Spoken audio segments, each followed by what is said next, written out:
Good day, class. How are you? I hope you're okay because we will be having our next lesson right now. But before that, what was our lesson last meeting? All right. It is very good that you still remember the lesson last meeting, no? Okay, so today we will be discussing about the particle nature of matter, the properties of matter, specifically the properties of solid, liquid, and gases, and then compare those properties using the PhET interactive simulation. So that at the end of the lesson, you will be able to describe the particle nature of matter and explain the properties of solid, liquid, and gases based on the particle nature of matter, and then compare the properties of the different substances using the PhET interactive simulation.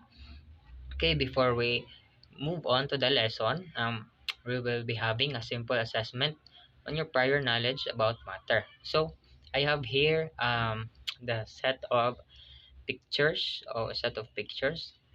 You have here a chair, plates, the air coming from the fan, and the water coming from the faucet. So the question is, what properties are common in the pictures below? Yes? Good. All right. Yes.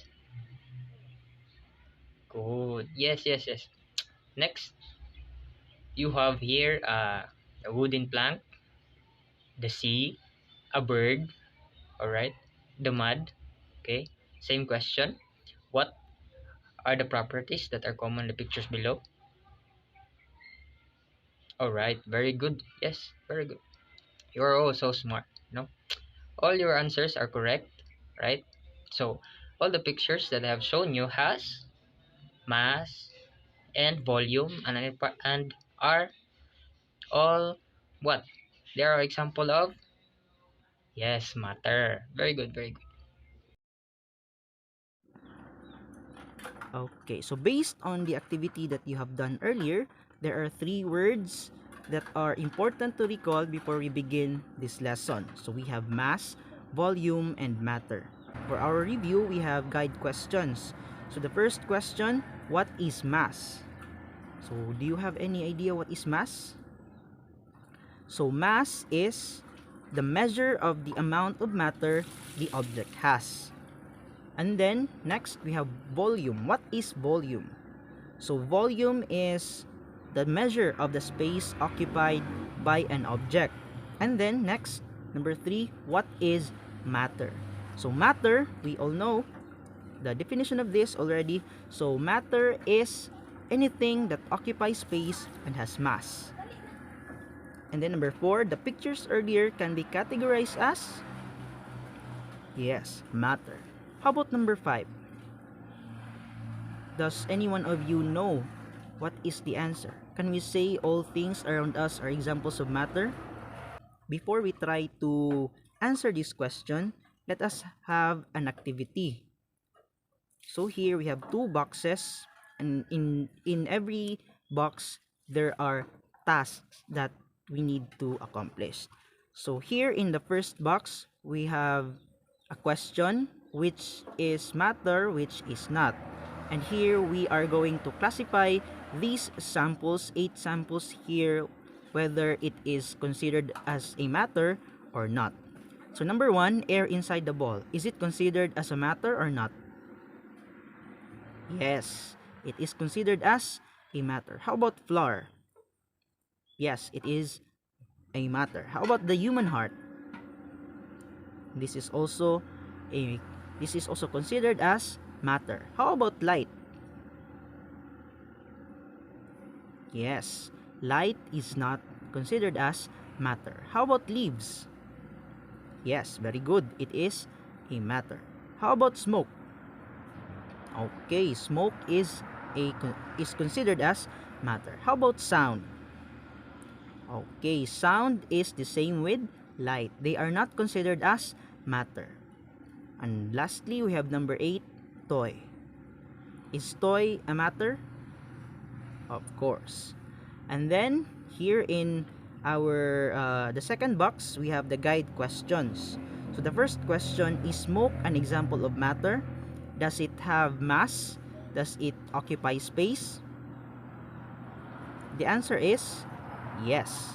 Smoke is an example of matter, and it has mass, and it actually occupies space.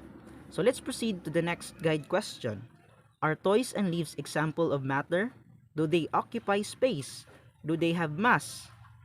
Yes, of course. Toys and leaves are example of matter, and they actually occupy space, and they do have mass. They do have masses.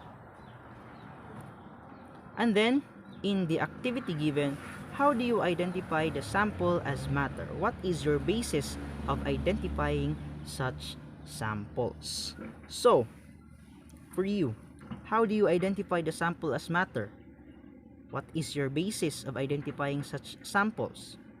Going back to what we have recalled, in order to identify that a sample is a matter, we have to consider if it has mass or it occupies space, because those are the basis of identifying such samples if it is considered as a matter or not. So just like here in the first box, we have air inside the bottle, inside the ball, flour, the human heart, leaves, smoke, and toy are considered as matter because they have mass, and they occupy space. Light and sound are not considered as matter because they do not have mass and they do not occupy space. So going back to our question in number 5, can we say all things around us are examples of matter considering the concepts that we have already learned or reviewed? We can say that not all objects that we can see around us are examples of matter. Only those that have mass and can occupy space are considered as matter. So before we proceed, please take note of these concepts, of these terms here, because they are important in understanding the lesson that we will be taking right now. Okay? Okay. Thank you. Let's proceed to the next part.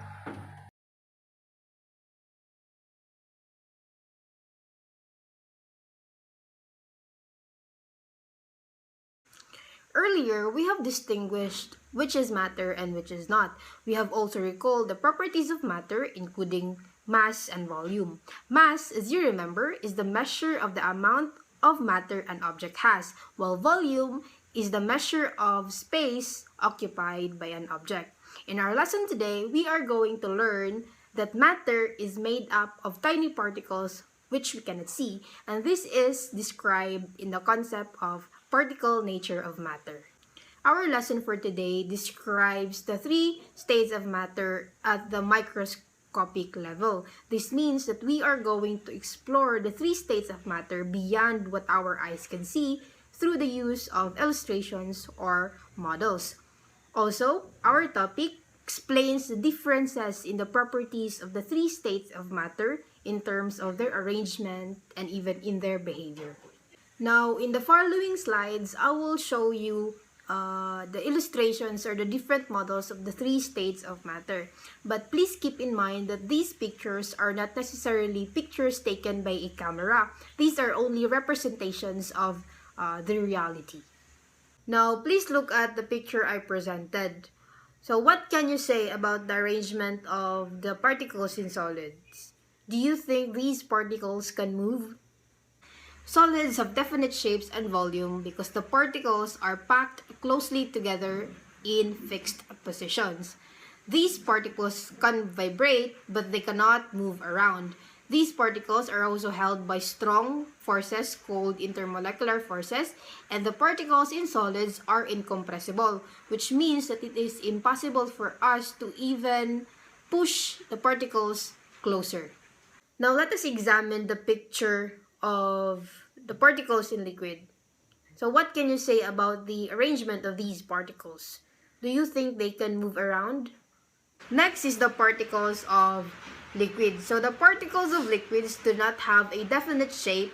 Rather, they take the shape of the container they are in. So for example, if you pour water in a bottle, the water spreads out and takes the shape of that bottle. Also, the particles in liquids are closer to one another, which means that they slide past one another as they move. Since the particles are closer to one another, the attraction between them is stronger than those in gases. These particles are also able to move and change positions but not as freely as those in gases. For the last one, let's take a look at the illustration of gas particles. So what can you say about its arrangement? Do you think these particles can move around? Now for the last one, the particles of gases. So the particles of gases have no definite shape or volume. They are able to move at random directions very quickly, and they travel in straight lines. Also, they move freely because they are far apart and there is negligible attraction between them. So the distances between these particles are large, and so there is a room for the particles to move closer to each other. Okay, in this lesson, we have learned that matter is made up of tiny particles that we cannot see, and it has three states, namely solid, liquid, and gas. So solid particles have definite shape and volume, and they are able to vibrate. Also, these particles are held together by strong attractive forces. Liquid particles, on the other hand, have definite volume and they take the shape of the container they are in. So these particles have less attractive forces and they easily flow. Gas particles, on the other hand, take the volume and space of the container they are in. They are far from each other and they have weak attractive forces. Also, the gas particles can easily flow in any direction as compared to those in liquids, and they can occupy the entire space available.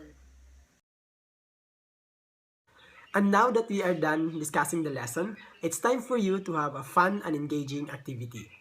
You will be doing a virtual laboratory activity about the states of matter. It will be done by a group, maximum of 3 members per group, and you are free to choose your own group mates. In this activity, we will deal with the 3 states of matter, the solid, liquid, and the gas, as we discussed earlier using a computer simulation. For the learning objectives of this activity, at the end of this simulation activity, you should be able to describe the arrangement and motion of the 3 states of matter, identify how temperature affects the behavior of particles, infer what happens to the 3 states of matter if heat is added and removed, and provide real-life examples of the 3 states of matter. But before doing the activity, I will introduce first the PhET interactive simulation application that you will be using. So this is how the computer simulation will look like, and these are the following features that you need to know about it.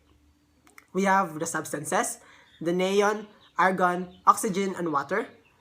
We have the states of matter, the solid, liquid, and the gas. So basically, the substances here can be in solid, liquid, or in gas state. We also have the molecules, the temperature determiner, and the heater. To increase or decrease the temperature, you just need to adjust the heater. Now for the procedure, you need to download in your smartphone or computer the PhET Interactive Simulation application.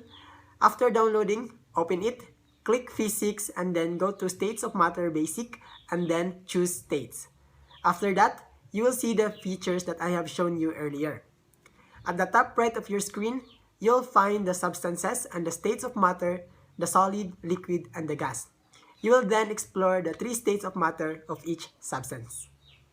After exploring the PhET simulation, you will then answer the following. This activity sheet will be sent to you and you just need to follow the instructions provided.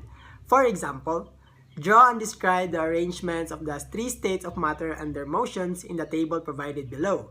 In here, you will only do the states of water. You need to draw the diagram of its particles in solid, liquid, and gas state, and then describe the motion and arrangement of its particles in each state. Just simply follow the instructions provided in each item. You will also need to answer these following questions, as well as provide real-life examples of the 3 states of matter just like the given example. After that, you will then make a conclusion about the activity. And that is this activity all about. Any questions, clarifications, concerns? If none, you can now proceed in doing the activity with your group. Good luck and have fun learning. Water exists in three states, such as ice as a solid state, water as a liquid state, and water vapor as a gas state. So for your homework, you will answer the question, in what activity can these three states of water be applied in your daily lives? And cite some examples for it. So write your answers on a separate sheet of paper and consider the rubrics in doing the activity. For the scoring rubrics, so 3 points if the discussions did not have misconceptions with complete scientific evidence. 2 points if the discussions did not completely show scientific evidence. 1 point if the discussion did not show scientific evidence with misconceptions. And 0 point if there is no discussion shown. So thank you for today, and I hope you learned something, and I hope you can apply it in your daily lives, and see you in the next class. Bye bye.